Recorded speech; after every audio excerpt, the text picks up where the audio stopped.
obuzibu. Abulumi mutulu. Abulumi mutulu bide mobile money. Gwe. Olunaku bwo transactinga okuva kakadde kamu emitwalo 4 paka kakadde kamu emitwalo 7 yeyo transaction tire ovaawo ng'onyuse n'akenda mu 205 ng'oddaka munaye ate g'olina bakasitoma abo abasobola transactinga akamwana paka kamu 7 awo tusooke tuyimirewo Sumie kambuuze ku ggwe abaali mu meeting eyalinayo ba representative singa ntransactinga emitwalo 2 n'enzireka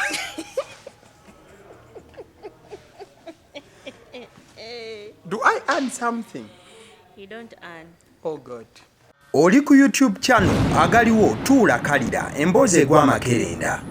Kati commission structure ndoza kanjinyonnyola omuntu nga bw'onnyambako bw'owulira mpaba ontereza kuba munaye mwe meeting muli baana ba meeting nnyo kale kati MTN yaleese structure ya commission empya yeeno bagikyusizza ogenda kuba ssente ozifuna mu nkola ya transaction tire. Bwenjogera ku transaction tire ba agent ba mobile money bunkitegeera nti bw'okola mobile money nti bw'okola customer muteerako ssente wakati w'15 n'ogumu ekitundu ofuna siringi 110 mu 10. Ompulira bulungi luli yenfuna gye tubadde tufunamu ssente nti customer bw'ajjanga omuteerako omutwalo gumu kitundu paka ku 3 bakuwa siringi 115. Ekyo kye bayita transaction tire baba bategeeza nti okuva ku muwendo guno okudda ku muwendo guno kati kitegeeza ki this time wetwazze ebintu byatabuseemu nti kati tekigenda kukola bwe kityo balinga bagamba nti togenda funa ssente ku buli transaction wabula ogenda funa ssente ku buli transaction tire. Transaction tire gye twogerako si ya miwendo gya ssente giri gye njogeddeko wabula ya ssente mmeka z'ogenda okusobola okubanga okoze oba otransactinze mu lunaku we bajja okuva bakuwa ssente. Akasooka kalayini akasookera ddala daily amount transacted singa transactinga wakati wakakadde kamu emitwalo 4 awo wewali obuzibu. Abulumi mutulu. Abulumi mutulu bide mobile money. Gwe. Mobile money tulabize ennaku kunsi kuno. Era abangu badduse mu mobile money. Ngende mu maaso mbannyonnyole. Tugende mu maaso. Tugende mu maaso. Olunaku bw'otransactinga okuva kakadde kamu emitwalo 4 paka kakadde kamu emitwalo 7 yeyo transaction tire ovaawo ng'onyuse n'akenda mu 205 ng'oddaka munaye ate g'olina bakasitoma abo abasobola transactinga akamwana paka kamu 7 awo tusooke tuyimirewo Sumie kambuuze ku ggwe abaali mu meeting eyalinayo ba representative singa ntransactinga emitwalo 2 n'enzireka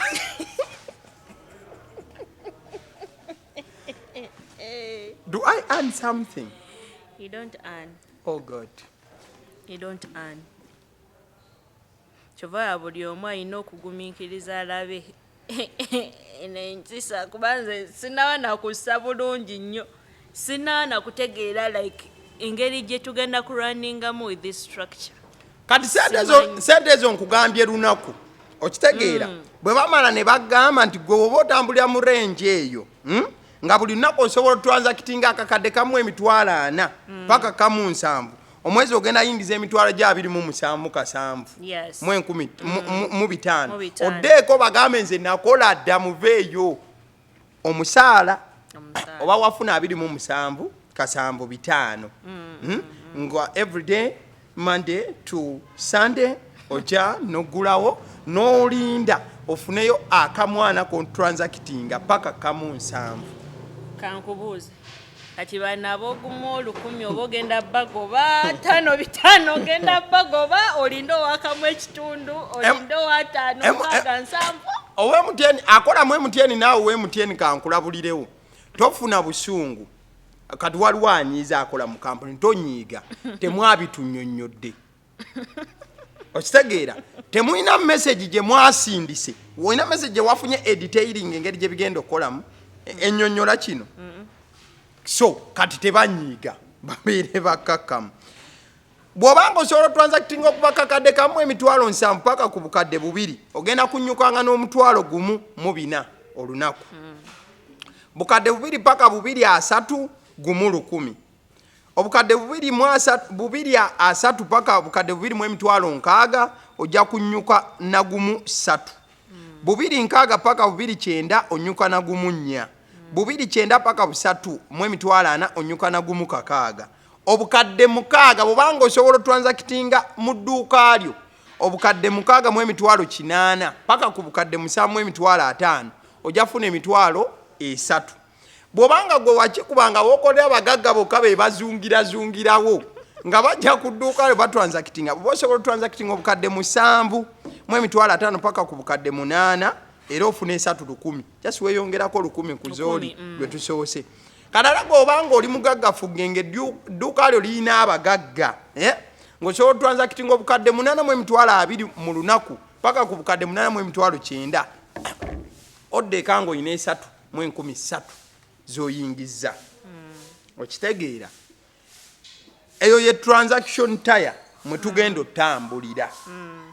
Sumie nina ebibuuzo ojja kubiddamu nga nange wembiddamu abuuzizza the first question singa omuntu ajja okumala ennaku 3 nga bw'atransactinga tasobola weza kakadde lunaku nga buli lunaku ajja n'atransactinga naye nga tasobola kufuna bakasitoma nga bakasitoma area mwali nabo banaku nga ye kennyini munnange agenti ng'ajja n'afunayo emitwalo 15 nja atransactinze n'addeeka ne yeebaka bwe baba baatulaze ne monthly commission wano ebbali baba bagenda muwa ssente mmeka ng'owakamu mu emitwalo 4 paka kamu 7 ng'olina obusobozi obutransactinga ezo ssente bagenda kusasula ng'emitwalo 27 togisukka omwezi kyabalinga batugamba tutandika okwekubira obulamu banayinira mobile money wano abagala okujjayo naye walabye okuyingiza emitwalo 4 ssente z'olina okubeera nga otransactinga buli lunaku. Did you take your time okulaba okufuna omusaalo gw'emitwalo 4 walabye ssente z'olina oba nazo olaba wano 49 olina okubeera mukwano ng'olina obukadde 2 mu emitwalo 9 ku bukadde 3 mu emitwalo 4 zo transactinga every day of which tosobola bafuna abo lunaku yes ba agent mujja walanki nange kati twasanyuse nnyo ak'olukumi we kakomyewo n'omanya awo ngenda gendawo ofunewo ka transport bosi wange awo tugenda tuukawo naye nga lanki mugijjawo ba mobile money agent amazima byakweyiya kyova abantu abasinga bagamba aba mobile money balina kubanga basiiwuufu bali awo tebategerekeka waki omuntu anyirira ali mu mobile onyirira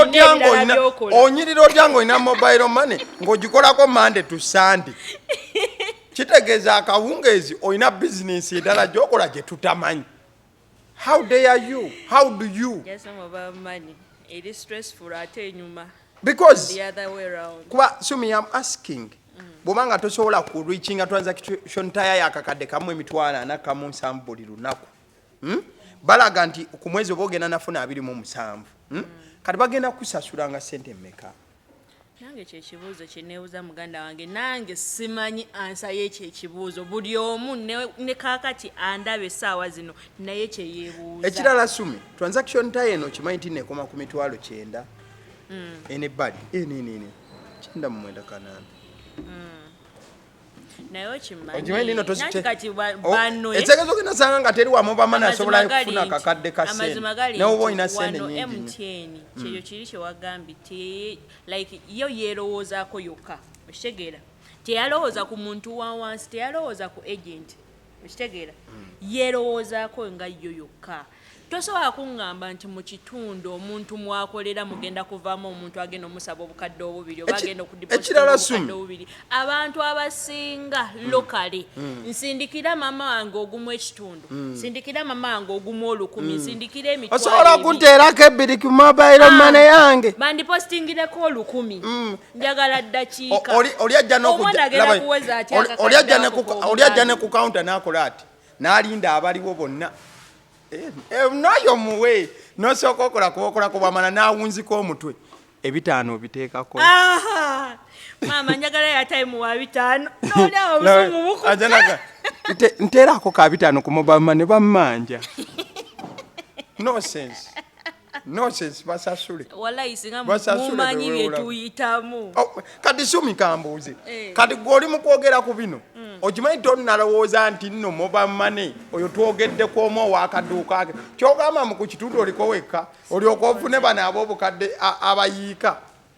osobola okusanga mu kitundu nga basimbye layini webati nga 2 okimanyi mobile money buli bigere bisatu bina by'obuuka wabeerawo mobile money kati kyembuuza kati njagala tugende ku complaints zino zireetebwa nze ojja kunneegattako njagala tugende kati ku commission ono omupya njagala mwemulugunyaako ku lw'aba agenti bannange mu Uganda ne ku lwa Sumie agenda okugattako eddoboozi tugende ku commission ono Sumie emabega wali agenti munnange gwe yayingidde mobile money wabula kati oba agenda oyingira mobile money kiki kyayingira mwana yankubidde ali bweru eyo ka business ke akaleka karunning ayagala jigeza efuke agent biki agent banking mobile money yangaye kati nkoze ntyambijemu line nzitunde namugambye guma nenga agent banking wali obakebeddeko mwana waliwo omwana yamboziza ekibuuzo lwakuba sibimanyi nnyo yangambye talk about agent banking kuba naffe tuliwo simanyi era singa nali nkimanyi singa naze okukati omanye ekiri mu agent banking why like as in okuyingiza simu nali ngenda gula ekyuma kya agent era supervisor wange wa MTN gwe bayita David oba nandaba simanyi yangamba totawana yongera bongezi mu mobile money totawana gula kyuma ate singo nakwazo kimanyi kiri expensive vane ku ebyo emboka eri mu agent banking bakuba abana bakusanga nakubalagaza empinnya sente ziriwa because literally ababbi n'abaagala ebiwedde buli we balaba agent banking edduuka bamanyi olina sente eringa banka okitegeera naye nga nze nina mukwano gwange alina agent banking alabika bwe yali asaba yateekayo buteesi n'abalaga akawunti sente alina we yazijja jjukira olina baliyo balaga akawunti nti olina obusobozi bwe yamala ndooza n'abujjawo omanyi nti nno nina mukwano gwange alina agent banking omusanga anoonya float wa $200 like omuntu alina agent banking yaba alina otuwa float okitegeera odduka wali eri n'omugamba mpaayo ka float mpaayo buna naye omusanga ng'anoonya $200 naye ng'alina agent banking oba okitegeera and what is more funny ku agent banking nti nno abantu baba balowooza sente okola ki olina baba balowooza oli ddooni so mbadde njagala Sumie tugende twogere ku commission structure empya MTN gye baleese njagala tugende eddakiika ku ddakiika nusu ku nusu omanyi munnange kati ffe temwatubuuza mwatuleetera byammwe katubabuulira amazima kyekiri ku ground kibalume nga we mutunyuunyunta mwebali mukola kyamaanyi this is the point Sumie emabega wali omwana abadde asobola obeera ne capital wa $300 n'ayingiza $1,000 olunaku n'ayiriba omwana abadde asobola okubeera ne capital wa $400 olunaku sebo n'anyuka n'akasanvu akakasanvu ziba sente nnyingi nnyo ku muntu alina bu capital obwo structure enkadde ebadde etya Airtel twagala okubeebaza bambi Airtel temukyuka Airtel temukoppa eby'MTN Airtel nno weebeeza okusenge kuba ku mutwe andi ngimanyi tojimpa no labayo Airtel ba sweet, Airtel ba baby, Airtel ba nyunyu, Airtel ye gwe waffe, Airtel munange tukwagala, Airtel oli mukwano gwaffe, chimpugugu chimpana, ekibozibozi live Airtel mukwano tukusaba. Airtel mukwano tukusaba, tukwegayiridde. Tokole mutieni bye yakoze. Airtel tokole mutieni bye yakoze. Tusabye n'obuwombeefu mukwano. Tobiwuliriza ebintu bye mutieni akulimba. Bambi togeza.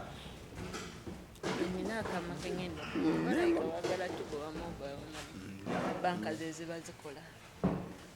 Ninga bebagoba balagawa.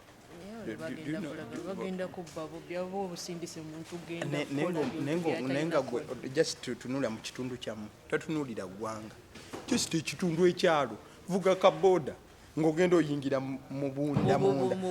ombalire ojja balabu mobama ne bumeka ojja okubala mobama ne bumeka okimanyi nti kati Airtel singa naye yegatta ku MTN omuntu agenda kuvuga egundi okusaba mobile money etegereke kanga tajira we shall just get out of this nonsense. How nga tukolesa bukozesa ngamba tujja bivaamu tugende nga tukaaba tumoye business etulemi kimanyi kati abantu bajjanga kuteeka nga sente ku simu zaabo buli gwayagala gwasindikira kati katucyanguye bwe tuti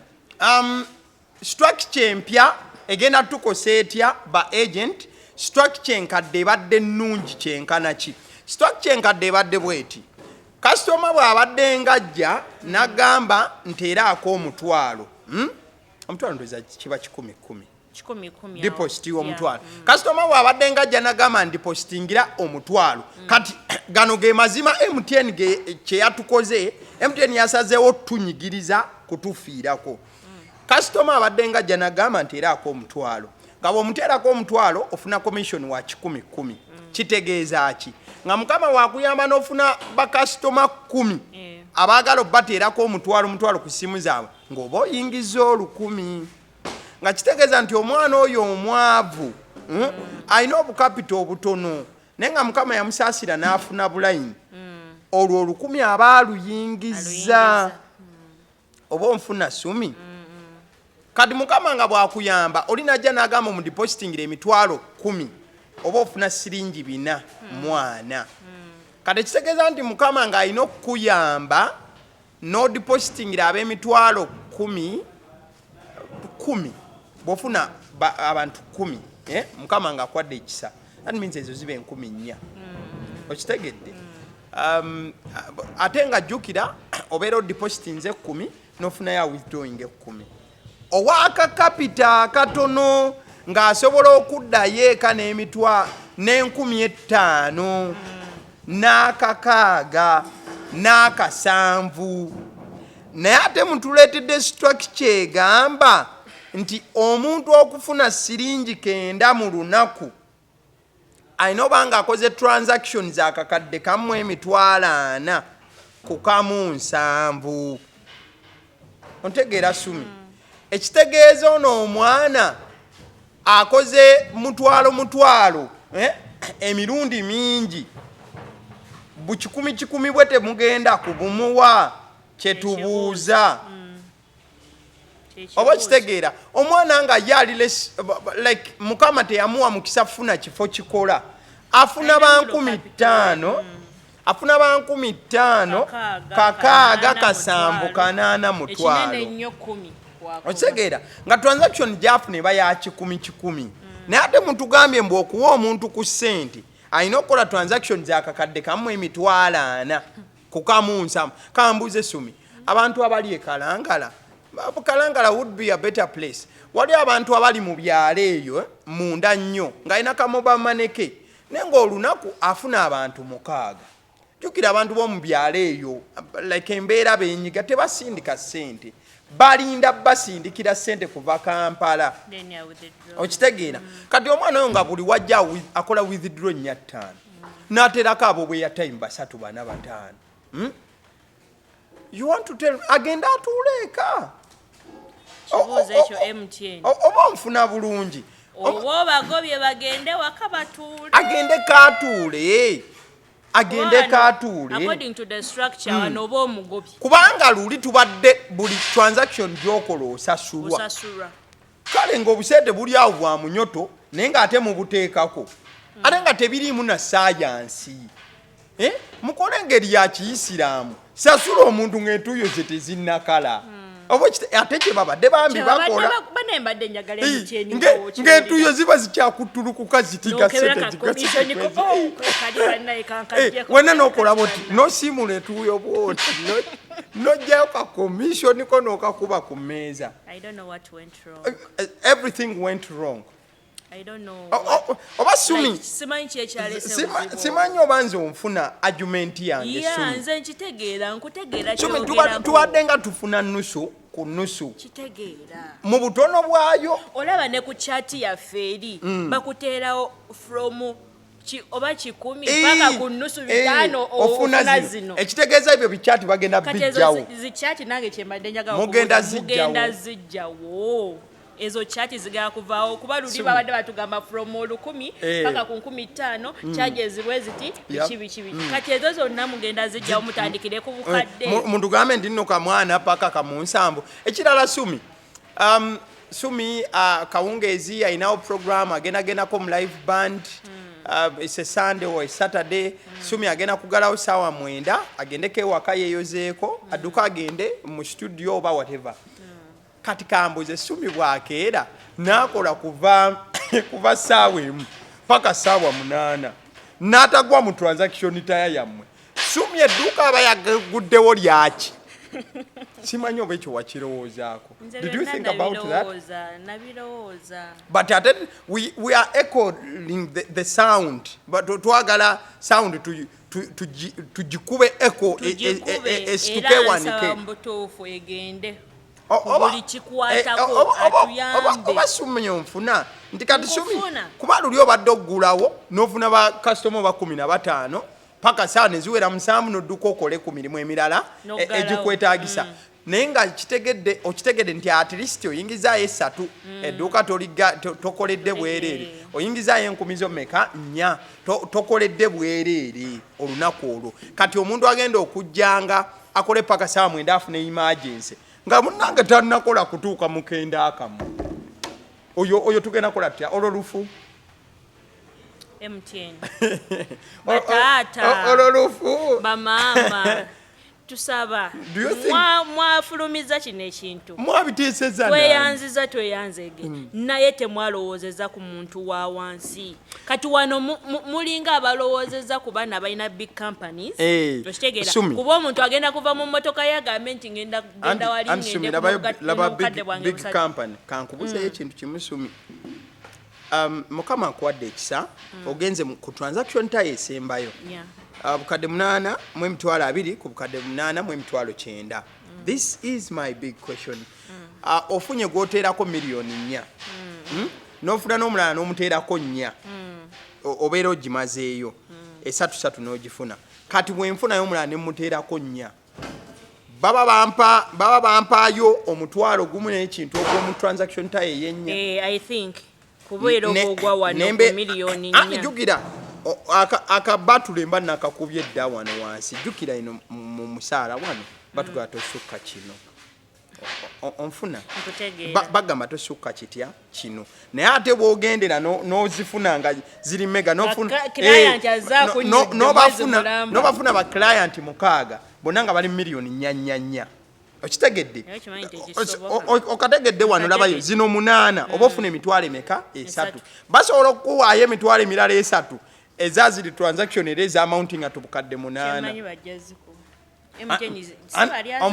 anti labayo omusaala tuba tukyali muguno wano awo batokyalimu ogwo omusaala oba okikubye anti oba okikubye naye ate lwaki onteerawo nti tukoma wano. It's an example. It's a for instance. Kyemmanyi kwe MTN teryazaamanya sente. Sumie tugende mu for instance gy'omanyi olaba transaction tayo zino ze tutambuliramu akakadde kamu we bagamba nti akakadde kamu paka bukadde 2 ofuna siringi 2,000 mukwano gwange baali basobola okwongeramu yadde nusu kati abayina engeri gye oba kategedde because my issue eri ku transaction tire olabye transaction tire Sumie bwekola ebbanga lyonna kati awo kyemmanyi baba bayina nti okimanyi nti nno olaba bwe bakola nti nno kamu paka ku bubiri bw'okola kamu 99 mu something no tebasobola kwongeramu kintu kyonna transaction tire nga bwe bagitegeka olaba ne chat ya MTN ne Airtel ezo gundi ezisembayo ddala wansi bazikola ng'ofuna commission yomu kyokka n'oyiriba naye obukadde bubiri najjayo kamu ataano that is why I'm talking about this last transaction tire kyemmanyi era ojja kukoma oba onfunye kuba yagamba nti ojja funa kyendamu ekitegeeza teri muntu agenda ku aninga kakadde mobile money ne wobanga olina miliyoni nga capital oba okitegedde then ekiduuka kiba kikumenyera ki ebiduuka byetulimu Sumie ekiduuka kiba kya mitwalo 5 capital nedda mubeere mu bizinesi yammwe mukole just mbuuza bibuuzo nti abantu bamalamu amaanyi no omanyi enensi ekitutta mu ggwanga lyaffe ye accountability abantu bakola ebintu ne badduka they go away with whatever that they do kati wano ffe twogera ku accountability cause tebaatuwadde mukisa kubagamba bino nze I wish meeting eyo nalimu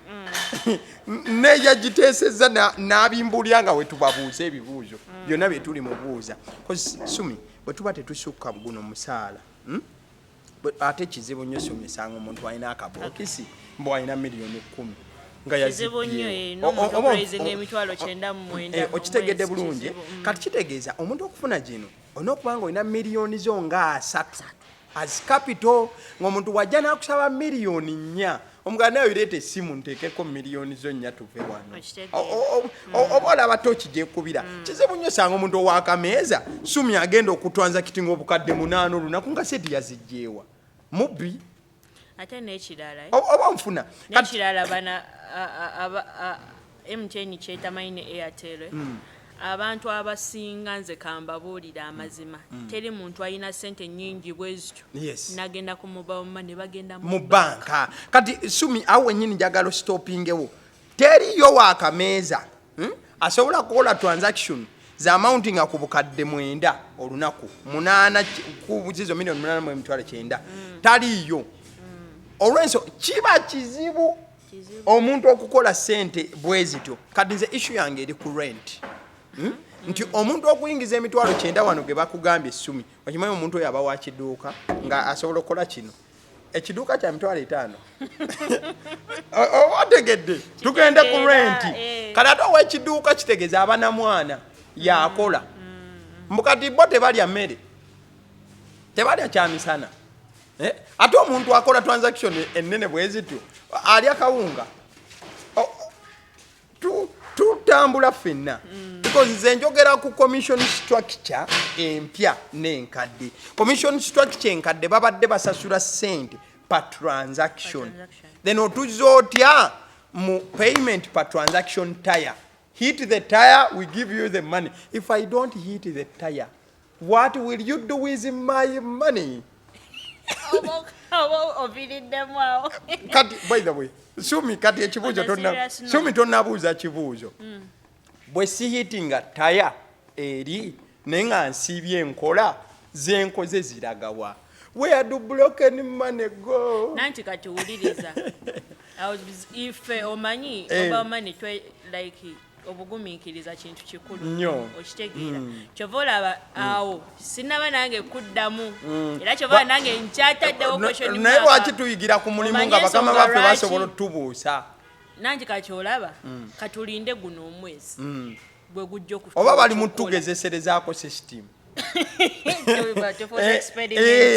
nga bali mugitugezeserezaako katulinde guno omwezi we gunaggwako ono abadde akola ogumu 1,000 5 5 sente ze banazimuwa oba nedda abagenda okuyitinga that change bataddewe bagenda ofuna sente oba nedda kyetulinze kyokka tulabe kati Sumie obadde ku dduuka n'ofuna obuzibu okubeera nti bakasitoma obadde obannyonnyola nnyo nga bajja buli kaseera kati esaawa zino engeri MTN gye yakola disservice gye tuli n'etatunyonnyola kye tulimu ng'ekireeta kati ze nange kanneeweeyo omulimu ogugirowooleza lwaki yaleese system eno zino zensonga za olinayo ensonga zosobola lwaki baleese system eno ekyo kiri kye nagambye oba balina amabanja nga baagala kulowooleza muzaffe omanyi mmwe mwewola ne mutaagala kuzzaayo mabanja ne mulowooza nti kati zo sente banaazifuna batya at the end of the day nolowooza ti eri big company sente agenda zifuna atya era yefe abalina kati gwe issue oyineemu gy'osuubira I think kati nze kanko nina ensonga nga 5 zensuubira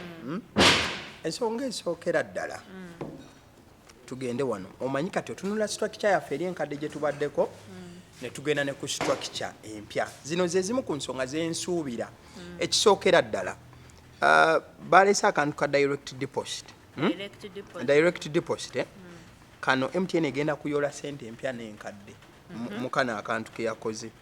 bagenda yola empya n'enkadde bagenda zeeza bagenda funa olweyobeere sente nga zijjudde awo omanyi lwaki direct deposit eno luli tebadde na enforcement y'amaanyi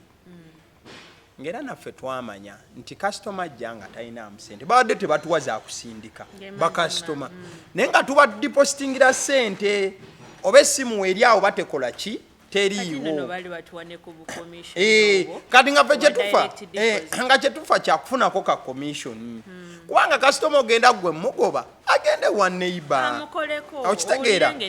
kati Sumie tubadde nga tukolera abantu direct deposit kati mu structure empya gye baleese tokkirizibwa kukola direct deposit kati gwe agent bambi omupya mu bino nga tomanyi bye twogerako let us simplify it for you direct deposit kwe kuteera omuntu sente ku ssimu nga teriiwaawo okitegeera baba baagala oziteekeko ng'essimu eri awo ey'omukasitoma kati baleese etteeka nti bweba teriiwo tebakuwa commission okitegeera era bweba teriiwaawo essimu gwe agent w'oteera omuntu sente ku mobile money ng'essimu teriiwaawo oba okoledde bwereere esekeza bw'okeera n'ojja olunaku lunamba n'osiibanga buli kasitoma jjaga nteeraako naye nga talina ssimu oddaka ng'olina byoya byanswa kati kikola bwekinsuubira baleese kino ne bakateekamu ne enforcement y'amaanyi kampuni yo nga yo kyeyagala buli kasitoma jje n'essimu bwajja sente oziteeke ku ssimu ye bw'omala oziteekako azisindike kampuni emutema ezisindika ekyo MTN kye yakoze kati nze wenjikiikira ensingo bantu babi ffe baatugaana okujja ku bantu sente ezisindika ne balanga ne ku marediyo ssebo ne ku matv agenti takujjako sente zisindika agenti takujjako kati ate bo bazitema naye ffe bankambu kujje kankukunye bagana abasajja abo bagamba togeza n'otema omuntu 1,000 okategedde ne kati bo baleese akantu nga mu mbeera yonna balina ozitema oba okategedde bulungi ekirala gwe agenti bw'onaazitema kasitoma olw'obusungu bwe balina tebagenda kuteerako commission bagamba omutemye lwaki 1,000 olusindika kati nga baga kale eri olwo tetujja kukuwa sente ezegezo osobola omalako omwezi nga tolabye sente ku ssimu bw'obanga obadde ng'osindikira bantu sente ku ssimu etaliiwo oba onfuna nti kati bagambye balina entondo bagaye kati sebo goyagala osindika ojje ku kasitoma 1,000 kale lumugjeeko naffe tetujja kuwa commission nti nkulaze otegedde ensonga gye batasobola kutunnyonnyola wano oba okategedde nti awo jeemu bwebeeyita bataate ng'ekisinga okuluma kiri bwekita sente ezikozesebwa zaffe si ze MTN agenti kampuni kyemuwa ziba layini n'ekirala MTN egaba ezo extra float what and what n'okozesaako n'ozzaayo okitegeera naye engeri gye batubazeemu mwana si birungi nze amazima gali nti siri mumativu nankola eri anti kati bw'oba toli mumativu Sumie mu meeting siri mumativu era nga we twayogedde ku zi meeting bakuyita kutegeeza kye bataddewo ekipya okitegeera muyina kutambulira ku kino na kino na kino you get it but tebasobola kugamba nga tebanakifulumya nti bannaye tugenda kukola kino na kino tebasobola kuyita ne batugamba kati tukoze tutya kati ensonga endala lwaki baagala omuntu obenga omuteera ssente ku ssimu amabanja ku ssimu abantu basasula amabanja kuba bo kye bafa kasitoma gye omugambe nze sizisindika tebagenda kumpaki commission leeta essimu y'onkuteereko nti bo muvu gye baakoze egenda kukendeeza amabanja gonna agabadde geewolebwa ku masimu olw'ensonga buli muntu agenda gamba waayo abamobamane tebakyakkiriza tusindikira ki baagala oteeke ku yiyo osindike nga tuyina ekisa ogenda bagenda sanga Sumie nga wali entaana ye eriko nti ekyamutta kyali kisa kubanga you're literally not going to earn a thing like kati ffe abali ku ground ife ababanji ba clients baffe okitegedde omuntu agera kugamba bambi nsindikira kati waliwo nze omwami ejjo gwe nafunye yabadde asindika ku bantu be basatu waliwo gwasindikira 5 waliwo ow'esatu waliwo ow'ebiri ekitundu bonna ba MTN ne muganda nno taata wange ogenda depositing owasindikira abantu bo oba si kyo nagamba yagambye tewali buzibu sindika yageeza okukebera kusima ninako ogera kusindikira sente mmeka bano abantu abasatu ne mugamba 3,000 kati ddiiru mba sigiyingidde yemba mumanyi kasanze okitegedde communicating with clients. Yep. Ochitegera nenfuna esatu zange nze nenkola deal. Ochitegera kati oba M10 enyige kuba nange wano mbasigenda funa. Ngabe bakugambye direct deposit teri kufuna ka sente. Kati Sumie ensonga eddakaawo waliwo ekya withdrawing money from afar yes from a distance kale tugambe bwe tutyo ekyo nakyo bagaye tebagenda kuwa musaala ekyo kyo nkyakiyinamu kasita customer ajja nga essimu tagiinaawo n'okola initiation eri ne bateeka mu pini kati teeka mu pini kati kateeke mu pini linako alo ntuuse ku mobile money tova ku ssimu mukwano tovaako kamugambe wananyike and you know the most stupid people are these people be bakubira bateeke mu pini simanyi challenge gyofunye n'abantu abo nkunyumize tugende maaso mpulira obusungu ku bantu abo basiru bagwa okimanyi nti afuula n'omuntu azze ku mobile money okuba nti oli musiru ali mu kulowoleza ali mwenna muba bisiru labayo muba bisiru amugamba genda ku mobile money nze kwendi ngenda kutera n'omusajja watu n'asoma mba mukazi watu n'asoma essimu nawe n'oteekamu n'otunuulira omusajja n'ogamba ono musiru kyokka bambi gwe batumye naye n'atunanga ddofe ng'ali awo nate okitunula wati n'ogamba kati ono alinga katyuni bamuyise yonna n'omugamba ataddemu akubuuza ataddemu sinabazira singa yataddemu singa saze kwadde n'ogenda naddamu n'amukubira takyakwata alabika ali bize oba be bamu oba babasiru oba ali muntu omu yatuma abantu bajje bawithdrawing naye amazima gali nti kano kko kaba clients buli client atuma omuntu ku mobile money mbugenda ngenda kuteeka mu pini abantu mubawe respect oba tosobola kumusindikira musindikire ku simu muwe ku kitiibwa wallahi amazima gali nti ffe engeri gye tubatunuliramu tubalabanga abasiru kuba baba bali mu kutambuliza awe kati mu instance eyo yennyini omanyi kikyasinza okuluma kino kiruma noddaneeka ng'obulumi bukyakuli ku mutima ye client okujja nagaaka amukubira ateekemu bw'amala omukubira oli bambi n'abeera wano ng'alinze mutudde awo mwenna kati ekiruma okimanyi ye musiru oli mbuntademu nga tataddemu and the most stupid thing omanyi lwaki oli omusiru agamba muntaddemu alaba message egamba you have requested a withdrawal kati awo nze nange awo akabaati we kabikukira oli gamba ataddemu angambye ataddemu ne mugamba okikakasa ataddemu nengenda mu mini statement yange nekebera balance ne mugamba sente teziriimu nagamba ye agamba ataddemu Nemuga kati genda kewalala. Olusimbagama mugenda kewalala kubasiga. Kati omanyi lwaki obulumi buba bujja kufiirako nga liri limala likuba ngono addamu akuba. Bagamba mbuno totaddemu nga lyamugambye eriri nti litaddemu ngomanyi kiriwo ekimugamba mugamba ddemu.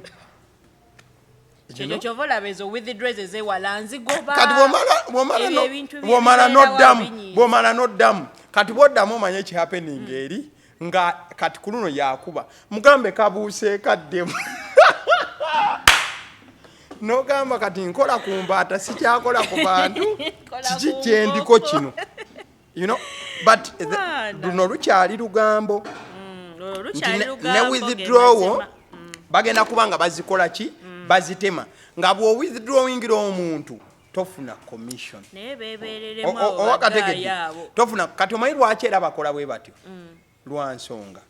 bakutaddeko ekya deposit direct deposit kati baba baagala omuntu ajje bw'omuteera ku ssimu asindike busindisi tebazijja bujji ku ssimu nga bali eri olw'ensonga bagenda kufiirwa luno 10 olusindika lugenda kukola bukozi nga withdraw. Ontegedde omuzannyo wonna we bagubala baguza otegedde science aliwo. They can't allow you to just do a withdrawal from far because they are losing the 1,000 gye banditemye eri eyasendingi nti oli bwe yandinyize n'akusendingira ate ayina beerako n'esatu-2 olukumi ne balumutema nga akusindikira n'ofuna n'esatu 10 ne batema 10 ng'ajjayo okategedde mulokole amagezi gazze.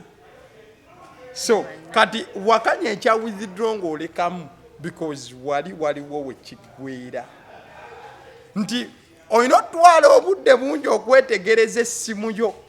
Lwaki temutuyita mu meeting ne tubabuuza ebintu bino? Why don't you? Nanti yabayo singa meeting waji making a open nga tebannaba na kukola mateeka gano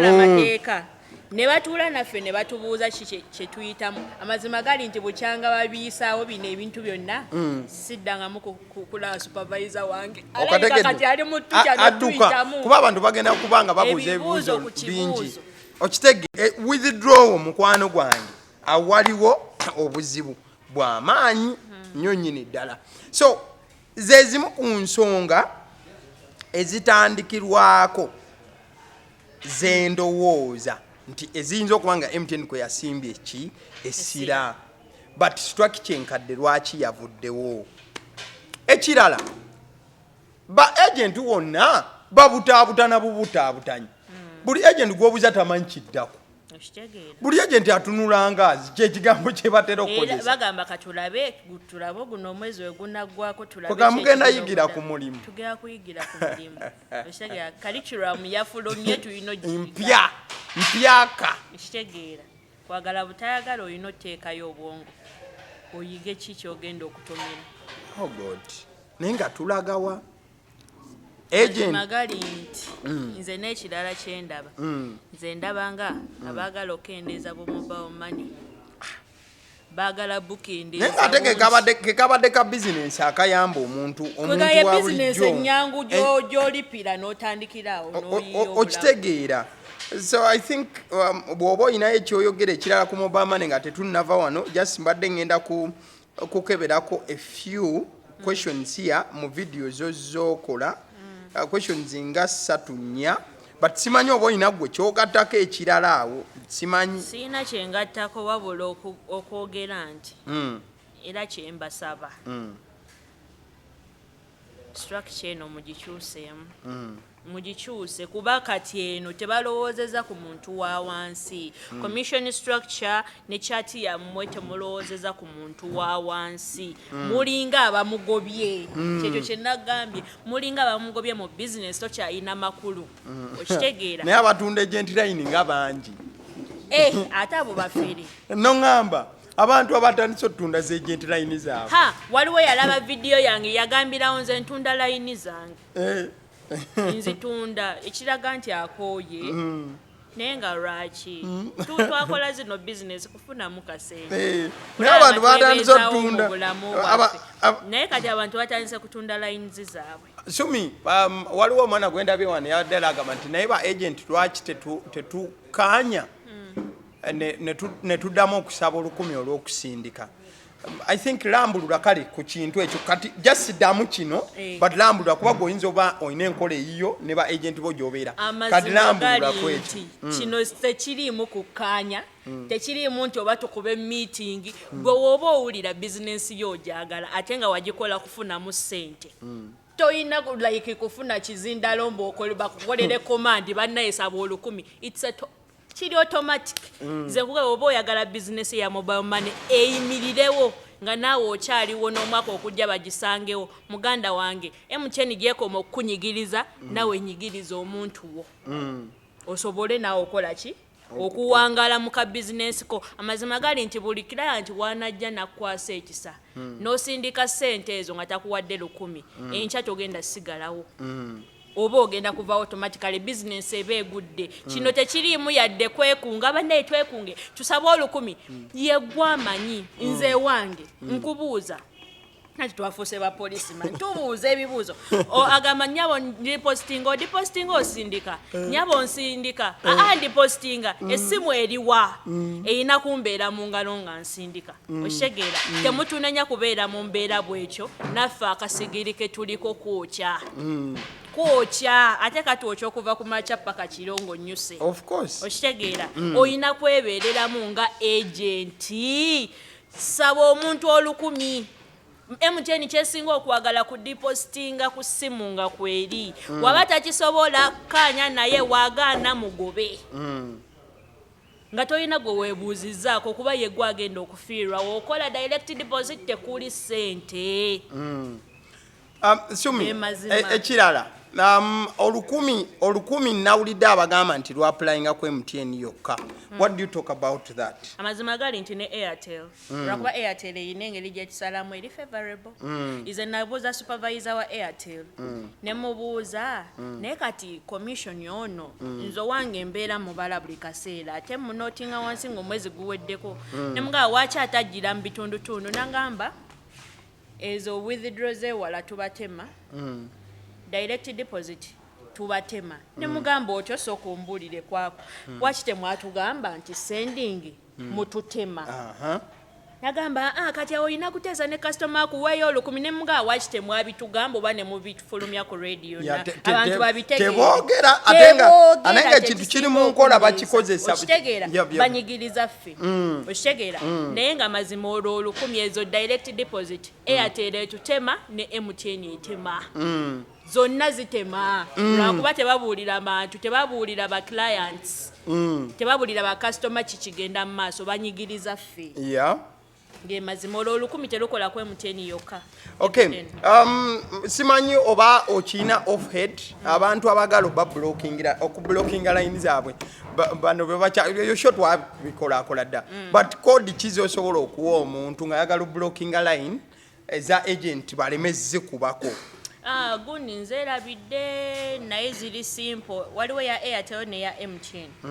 nze erabidde sijja kulimba tutolina kyojjukira wemmala okikozesa nenkijjamu nenkifiisa naye waliwo ya Airtel mukwano gwange atamanyi kyetwogera ku kyokuba nti oli mobile money agent naye nga essimu yo teri muntu asobola kugikubako waliwo kodi zonyigamu abafere baleme zikubako omanyi twabyogerako naye munayi mwewugulaza kyemmanyi asobola okubuuzaako ku basupervisor be oba ba Airtel okuba bo balina koodi ezo osobola ogenda n'obabuuza n'obagamba vidiyo gye twakola eyinza n'oba yafuna views egyali emitwala na plus ekyo nakyogerako bannange yes kwagaliwo kuno kuliko vidiyo ze twakola eza mobile money ne tugamba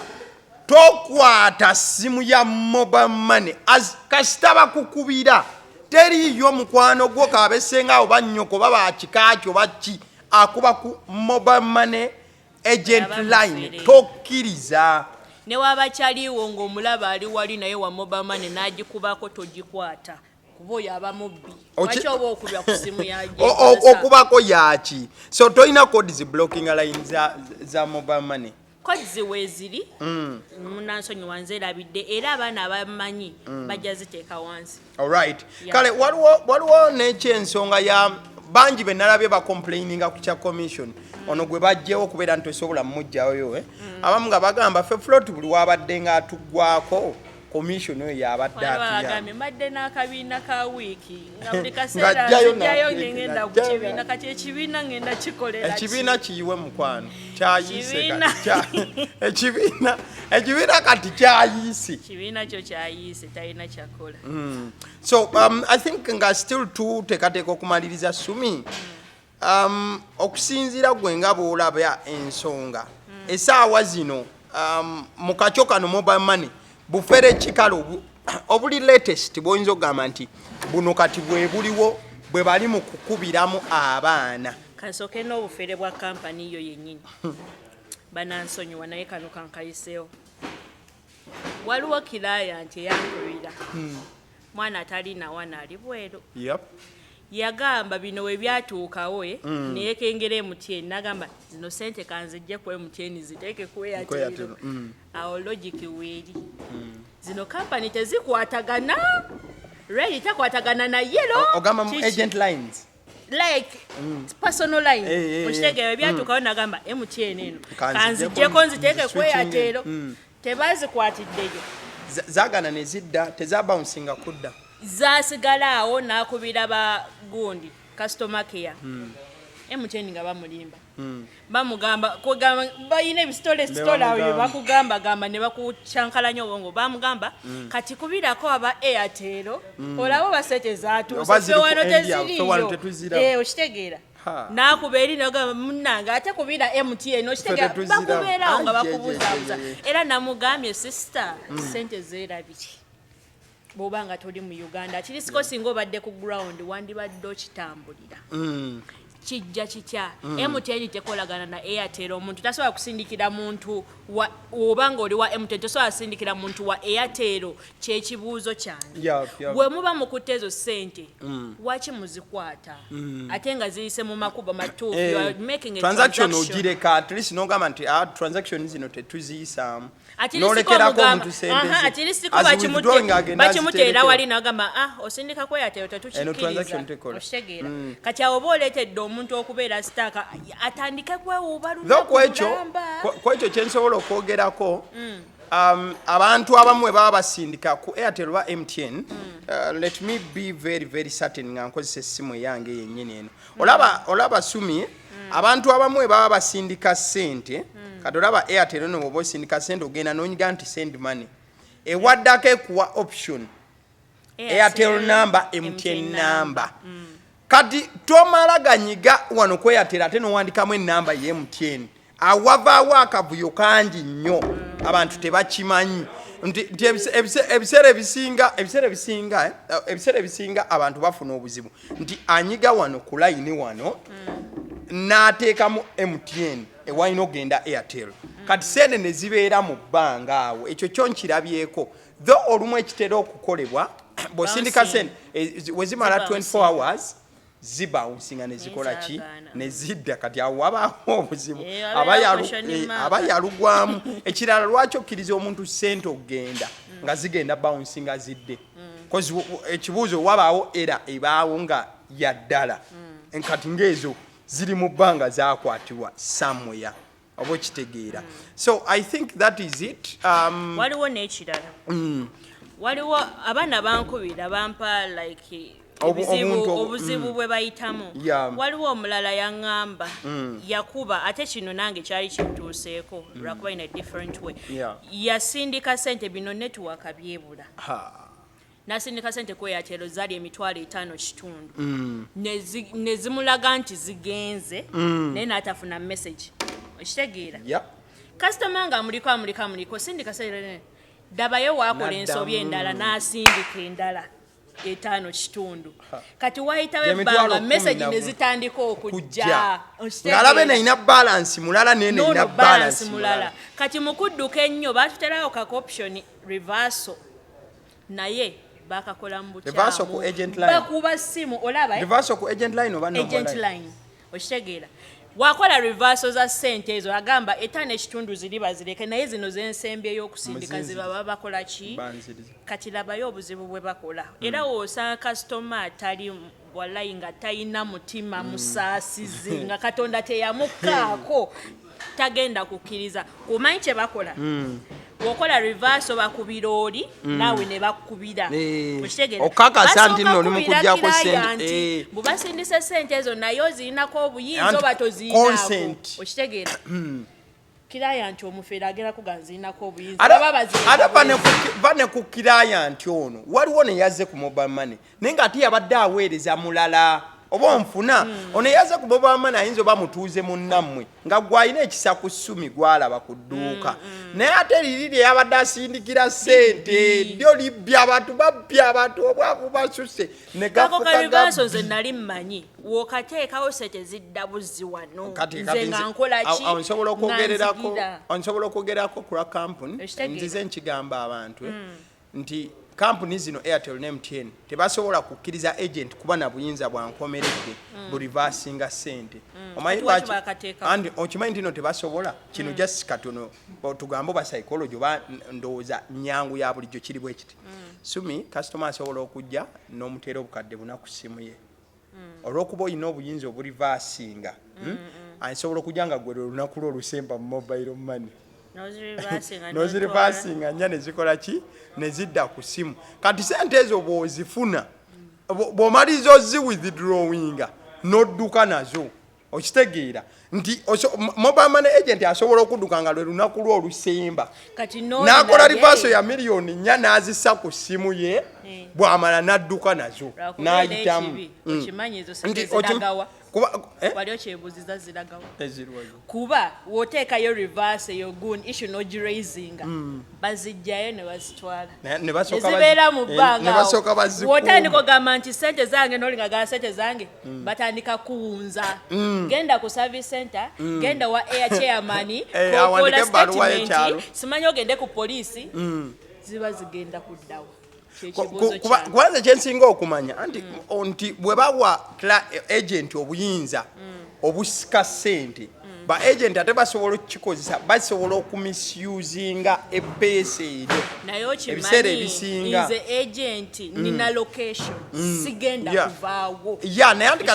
client era akoze ensobi agenda kufuna eri nti sente sazisindisa akomewo wengi kubanza nabe kye basinga okukisimbako essira nti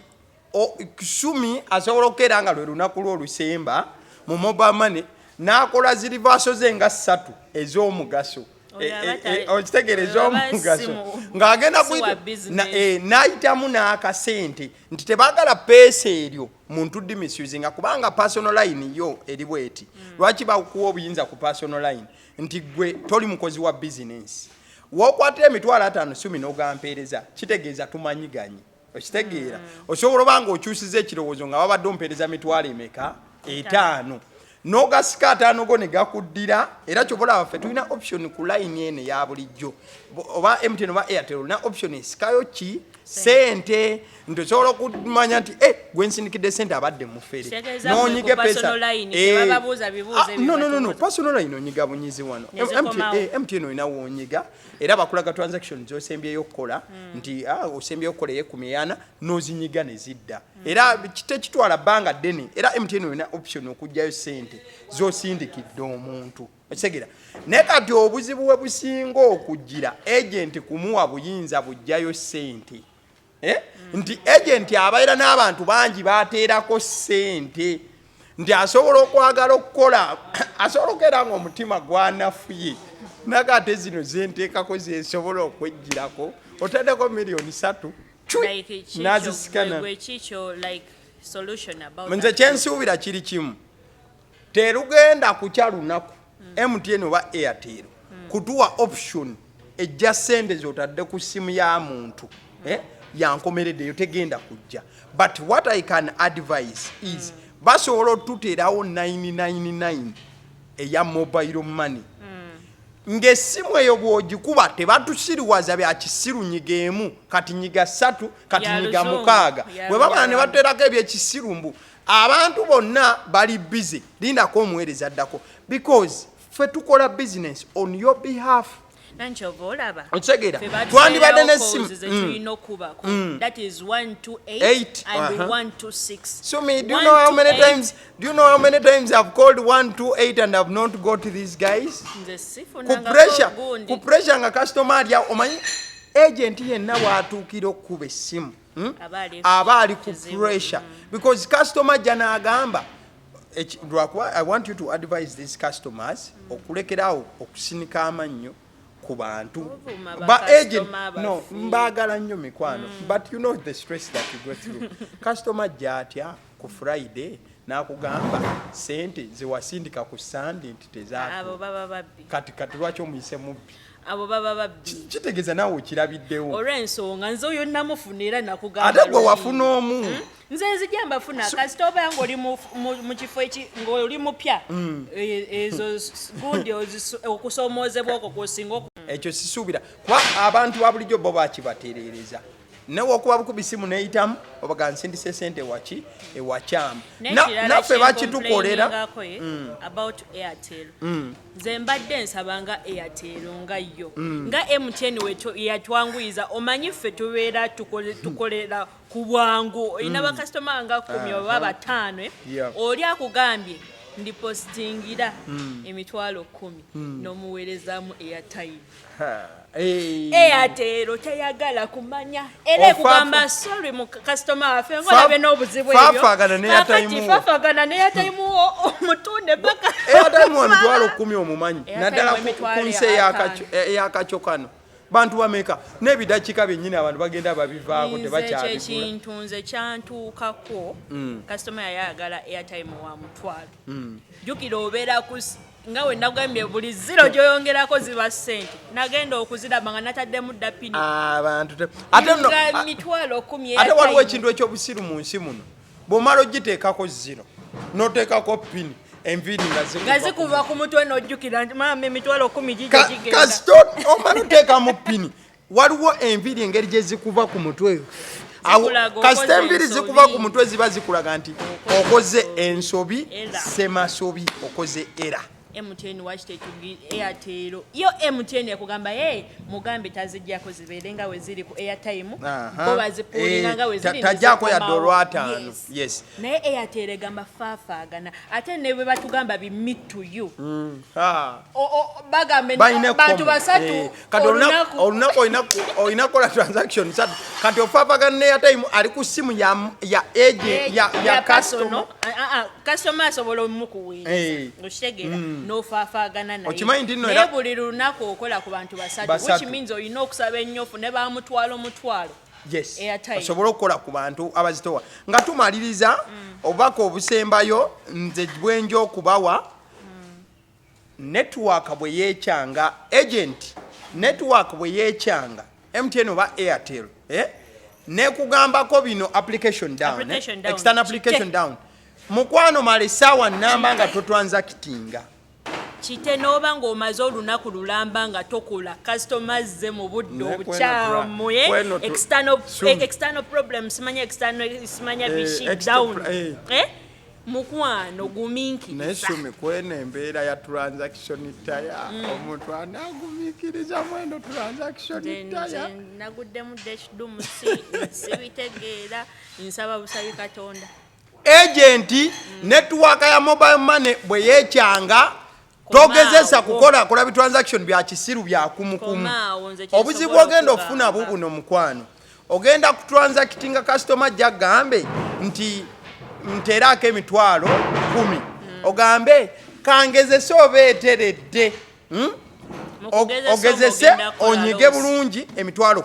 10 otekemu pini kale omala onyiga pini mu kifo ky'okugamba nti transaction successful bagenda kugamba external application down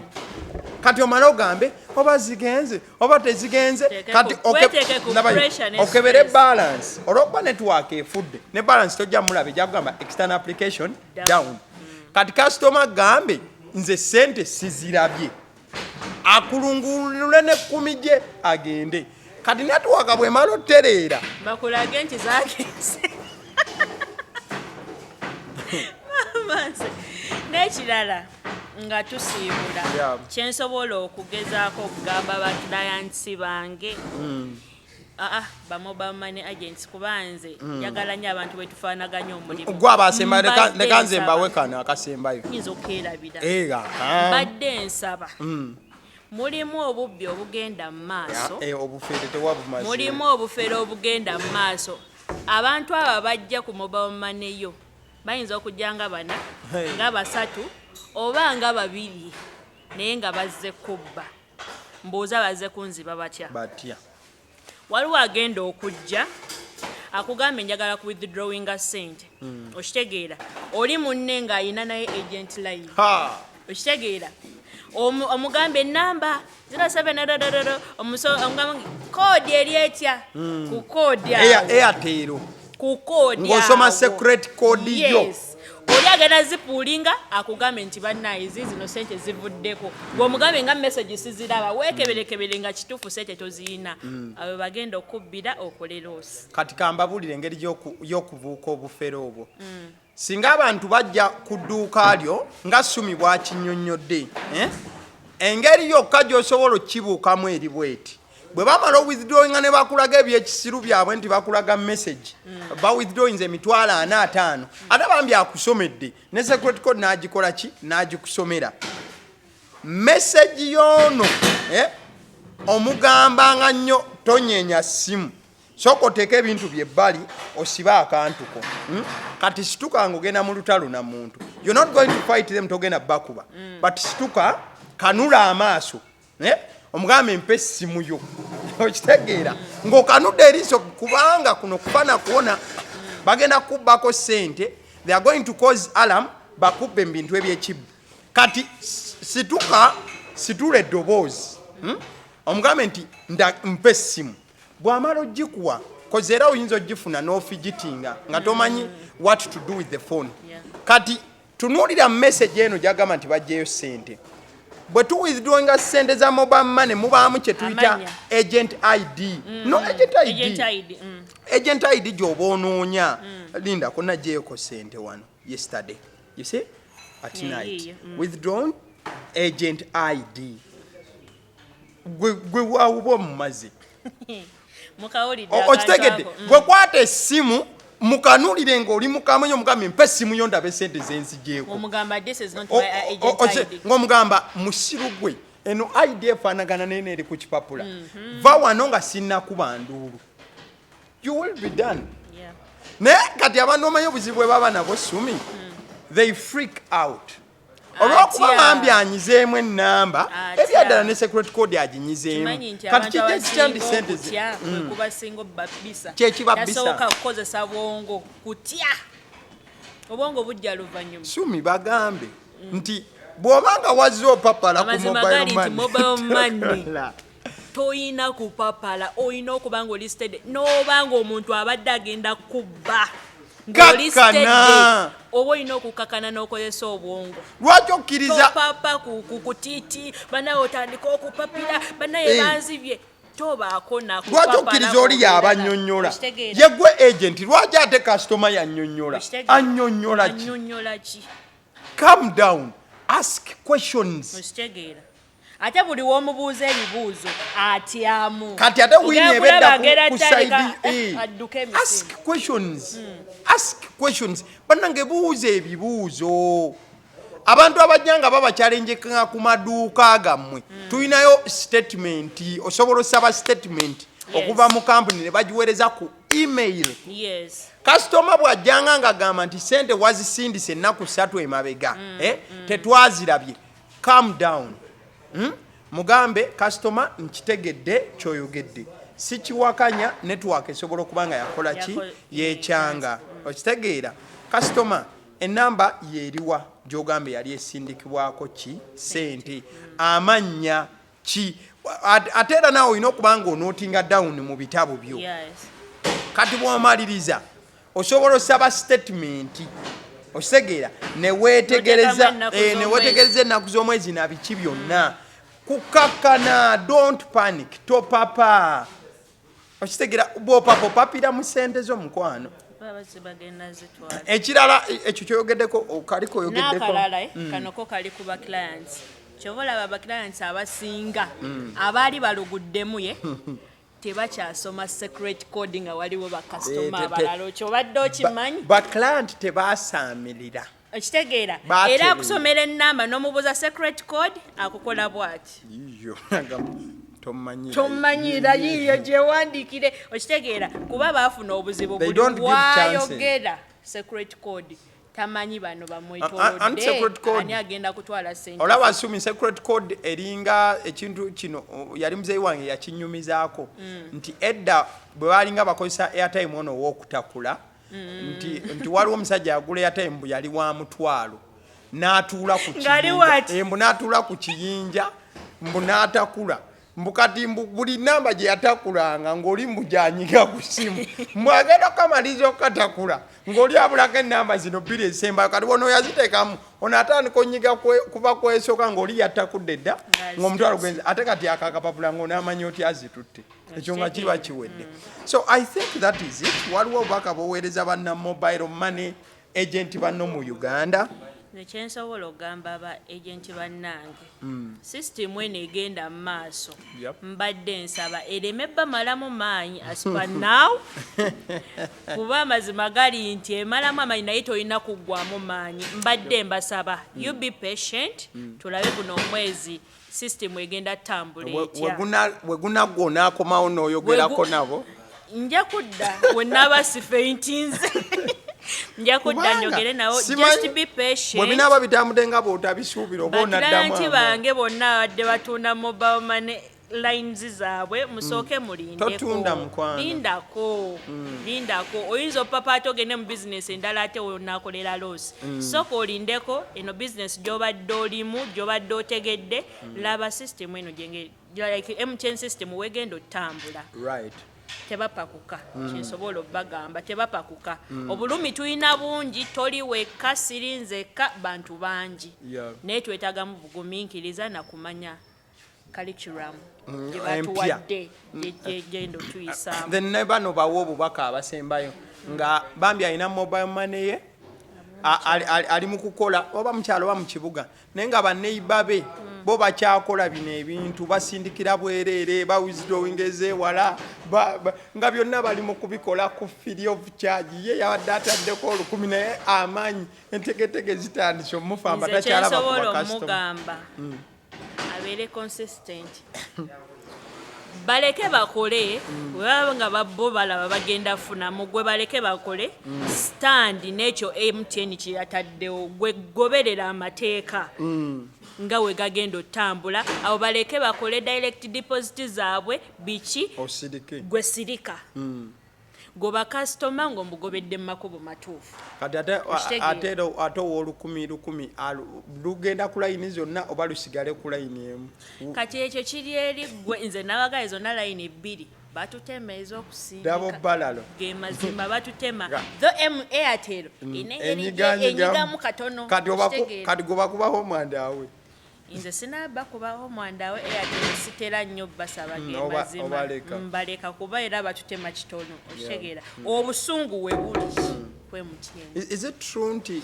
kati transaction ezimu kati bwozikola nti ate bakupenalizinga n'okupenalizinga